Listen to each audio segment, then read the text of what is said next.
Adventures in Research.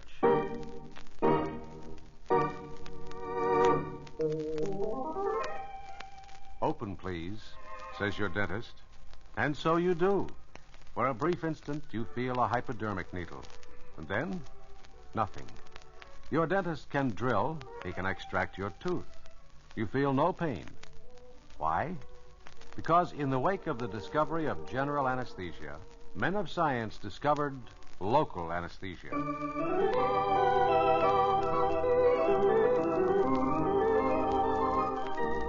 This is Paul Shannon bringing you another transcribed story of science, produced as a public service in cooperation with the Westinghouse Research Laboratories, and telling you today a story that begins in England in the year 1867. We're at a dance. Seated near a potted palm, not too far from the musicians, is a rather attractive couple. Let's listen to them. I find this music ever so enchanting. Do not you, Dr. Richardson? Oh, quite. Of course, one never knows with doctors. Some of them don't even know a waltz from a gavotte. Really, Miss Amy, we don't bury our noses in books all the time. I fear, Doctor, that your reputation has preceded you. Has it, really? Yes, indeed. You see, I already know a great deal about you. Oh. I know that you spend countless dreary hours pursuing some branch of medicine with a long, dull Greek name. Do you think you shall ever find what you are looking for? Anesthesia, Miss Amy, is the long, dull Greek name which claims so large a share of my interest. Ah, yes. Anesthesia. Pray do not sigh at the word. But anesthesia, it sounds so dull. And a handsome doctor like you... That is because you do not know the glamour of it. Had you been introduced to the subject as I was, I venture to say you'd be completely inspired. I very much doubt it, Dr. Richardson. It was in 1846 at the medical school at the University of Glasgow. Our professor was late to class. We were impatient. We stamped, whistled, and sang. Then suddenly the door opened, our professor entered and said, "Gentlemen, there will be no lecture today. News has arrived from America that a surgeon at the Massachusetts General Hospital has successfully operated on a patient who was under general anesthesia. I am going to attend the trial of this new method at the Royal Infirmary." And did he? He did, and so did I. And lucky old anesthesia has claimed you ever since? One might say so. I have prepared an alphabetical list of all substances with anesthetic properties, and I've investigated every one of them. With what result, Doctor? With the result that I am now convinced of one thing. We can now operate on patients while they are asleep, which is a blessing.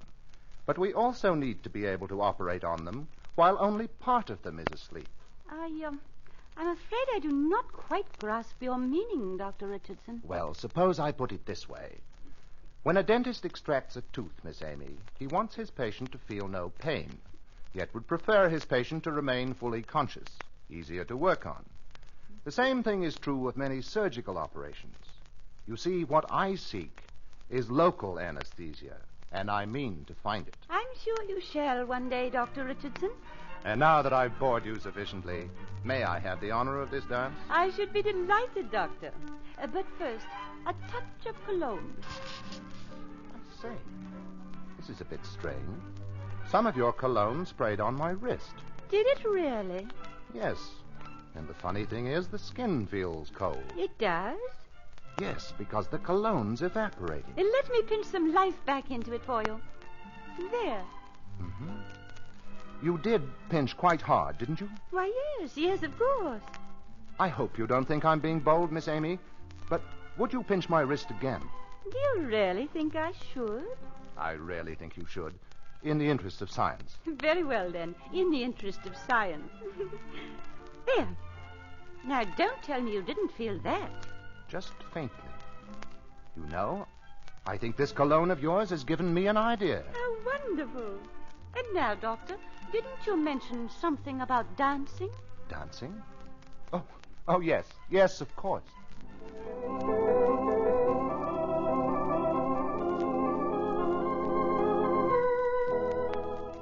In his laboratory the next day, Dr. Richardson recalled the sensation produced by the blowing of the cologne on his skin. With this much of a clue, he experimented and soon was able to produce local anesthesia by freezing an area of the body with an ether spray, which he devised. For the next 17 years, this was the only successful method of local anesthesia.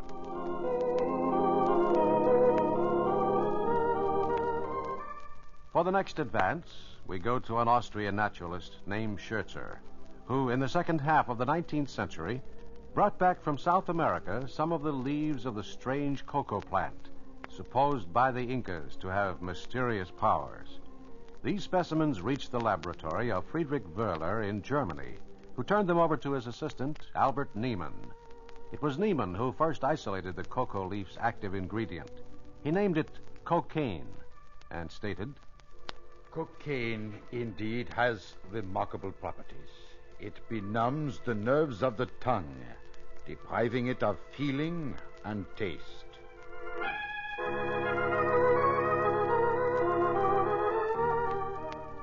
It's an amazing thing that for 25 years after Niemann's discovery, cocaine remained only a formula. It wasn't until the year 1884 that the famous Sigmund Freud, who was one of the few who knew about cocaine's anesthetic powers, decided to study it and invited the collaboration of a recent medical graduate named Karl Kohler. Sit down, Carl. Relax. Well, thank you, Sigmund. Cigar? I think so, yes. Here. Now then, I have been wanting to talk to you for some time, but I wanted to be sure of my ground before doing so. Well, now I am sure. Do you see what I have here? Cocaine. Ach, ja. Are you interested in cocaine? Very much so.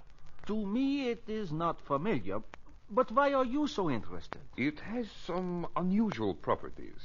For one thing, this drug, cocaine, has the power of producing local anesthesia. But that does not interest me particularly. What I'd like to know is... Sigmund, excuse me, but did I understand you to say that cocaine produces local anesthesia? Certainly, but that is of little importance. Of little importance? I do not think so. Have you ever seen an operation on the eye? No, but I... Well, let me tell you, nothing is more painful.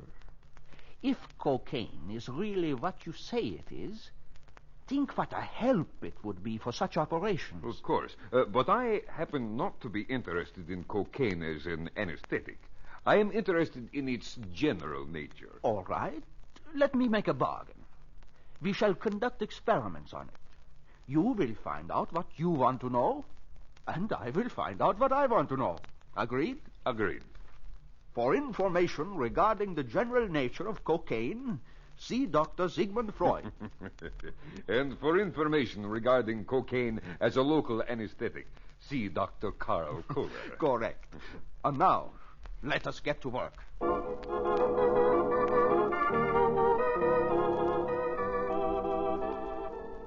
As things turned out, Dr. Freud was not as diligent in his pursuit of cocaine as was Dr. Kohler.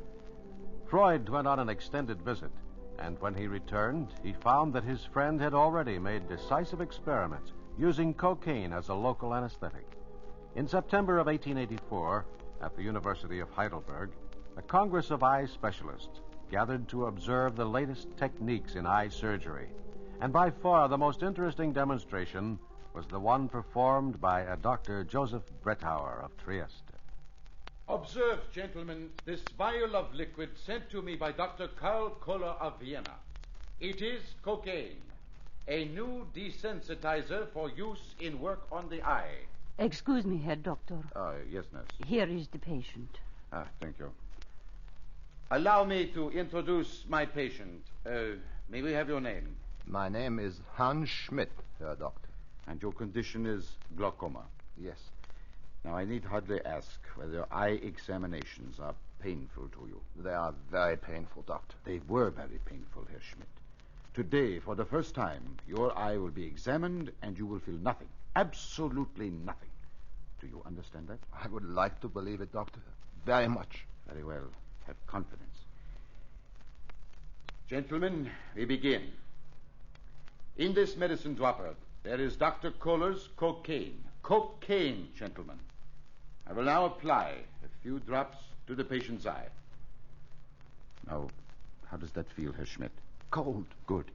Nurse, Yes, Herr Doctor. let me have a probe. Here, Herr Doctor. Gentlemen, I hold in my hand a probe. I shall press it into the cornea of the patient's eye in this fashion. Now the forceps, nurse. Yes, Herr Doctor. You will notice, gentlemen, how I seize the mucous membrane.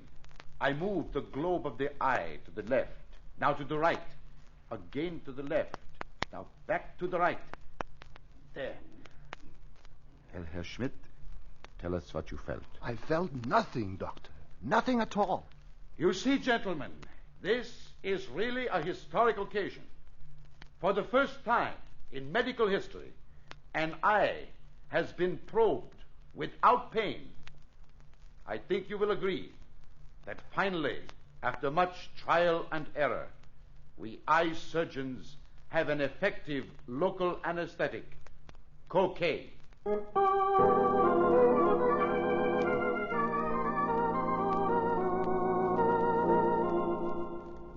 Among the developments stemming from Kohler's discovery was Halstead's conduction anesthesia. Working at Johns Hopkins University, William Stewart Halstead proved that cocaine could be used to anesthetize almost any part of the body. He was the creator of what is known as neuro-regional anesthesia. However, the medical profession continued to look for a better drug than cocaine. We have found that there are altogether too many unfavorable reactions to cocaine. Even when used in proper proportion, cocaine is too toxic. We must find a local anesthetic that is safe.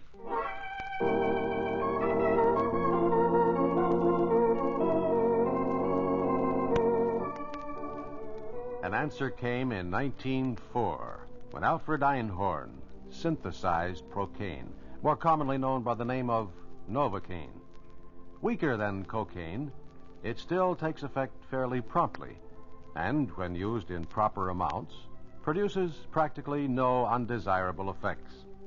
Today, thanks to modern local anesthetics, your doctor can work swiftly and painlessly, desensitizing only that portion of the body on which he is working. And partly because of them, the words of Oliver Wendell Holmes, who coined the name anesthesia, seem even more true than when he originally wrote them. By this priceless gift to humanity, the fierce extremity of suffering has been steeped in the waters of forgetfulness, and the deepest furrow in the knotted brow of agony has been smoothed forever.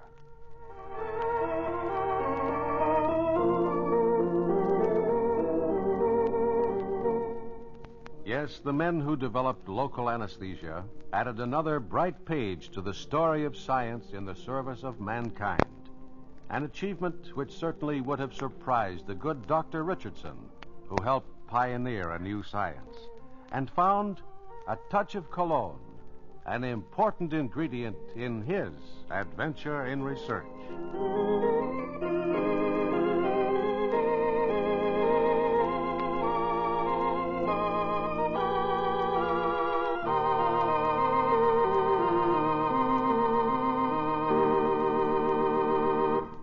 And that's today's Adventures in Research, produced in cooperation with the Westinghouse Research Laboratories.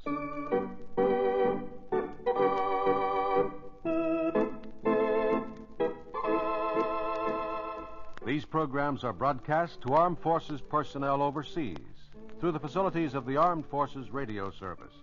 Join us again next week for another transcribed story of science on Adventures in Research.